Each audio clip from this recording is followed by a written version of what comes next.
കേരളത്തിൻ്റെ വലിയൊരു ചരിത്രം ഇവിടെ പ്രതിപാദിക്കുകയുണ്ടായി. കേരളം എങ്ങനെയാണ് ഇന്നത്തെ കേരളമായി തീർന്നത് എന്നുള്ളത്. ഇന്നത്തെ കേരളം എന്ന് പറഞ്ഞാൽ ശരിയല്ല, 57 കേരളം എന്ന് പറയേണ്ടി വരും. ഇന്നത്തെ കേരളം വളരെ വലിയ തോതിൽ നമ്മുടെ പ്രതീക്ഷകൾക്കപ്പുറത്തേക്ക് കടന്നു ചെന്നിട്ടുണ്ട്. ഒരു കാര്യം മനസ്സിലാക്കേണ്ടത്, കേരളത്തിലെ പുരോഗമന ഇടതുപക്ഷ പ്രസ്ഥാനങ്ങൾ ശക്തി പ്രാപിച്ചതൊക്കെ ഈ ജാതീയ വർഗീയ ശക്തികൾക്കെതിരെ, ജാത്യാചാരങ്ങൾക്കെതിരെ നേർക്ക് നേർ നിന്ന് പോരാടിക്കൊണ്ടാണ്.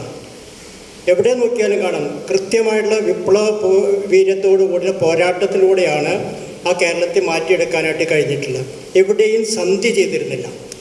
പക്ഷേ ഇപ്പോൾ കുറച്ചു കാലമായിട്ടുള്ള ചില പതിറ്റാണ്ടുകളായിട്ടുള്ള ഈ കേരളത്തിൻ്റെ ചരിത്രം എടുത്തു നോക്കിക്കഴിഞ്ഞാൽ അവിടെ മിക്കപ്പോഴും ഈ ഇടതുപക്ഷ പുരോഗമന പ്രസ്ഥാനങ്ങൾ മുഴുവൻ സന്ധി ചെയ്യുകയാണ്.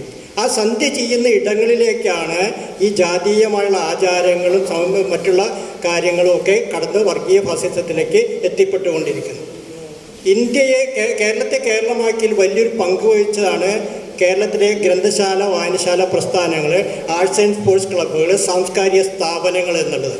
ഒരു പൊതു ഇടം എന്നുള്ളത്. അന്നും ഈ നാട്ടിലെ അമ്പലങ്ങളും പള്ളികളും മസ്ജിദുകളും ഒക്കെ ഉണ്ടായിരുന്നു, അവിടുത്തെ ആചാരങ്ങളും പ്രവർത്തനങ്ങളും ഒക്കെ നടന്നിരുന്നു. പക്ഷേ അതിനൊക്കെ മറികടക്കുന്ന രീതിയിലുള്ള സാംസ്കാരിക പ്രവർത്തനങ്ങളിലൂടെയാണ് കേരളത്തിലെ മാറ്റി, അതുകൊണ്ട് ഇവിടെ സൂചിപ്പിക്കുകയുണ്ടായി.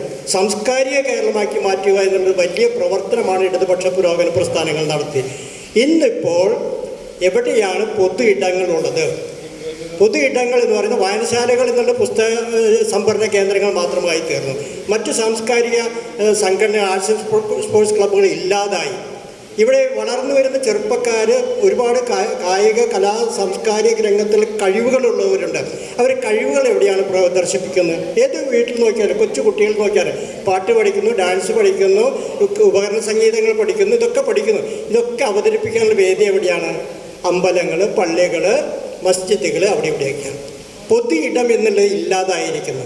ആ പൊതു ഇടങ്ങൾ തിരിച്ചു പിടിക്കുക എന്നുള്ളത് എന്ന് ഇടതുപക്ഷത്തിൻ്റെ മനസ്സിലേക്ക്, പുരോഗമന പ്രസ്ഥാനങ്ങളുടെ മനസ്സിലേക്ക് വരുന്നില്ലയോ, അന്ന് മുഴുവൻ ഈ ജാതീയതയും വർഗീയതയും ഫാസിസവും ഒക്കെ കേരളത്തിൽ വളക്കൂറുള്ള മണ്ണിൽ പടർന്ന് പന്തലിച്ചു പോകുന്ന ഒരു യാതൊരു സംശയവുമില്ല എന്നുള്ളത് തന്നെയാണ്. അത്തരത്തിലുള്ളൊരു ചിന്ത ഇല്ലാതെയാണ് നേരത്തെ ഇവിടെ സൂചിപ്പിച്ചതുപോലെ അമ്പലങ്ങൾ വളർന്നു വരുന്നുണ്ടെങ്കിൽ നമുക്ക് അവിടെ നിന്ന് കടന്നു കയറുക എന്നാണ് പറയുന്നത്.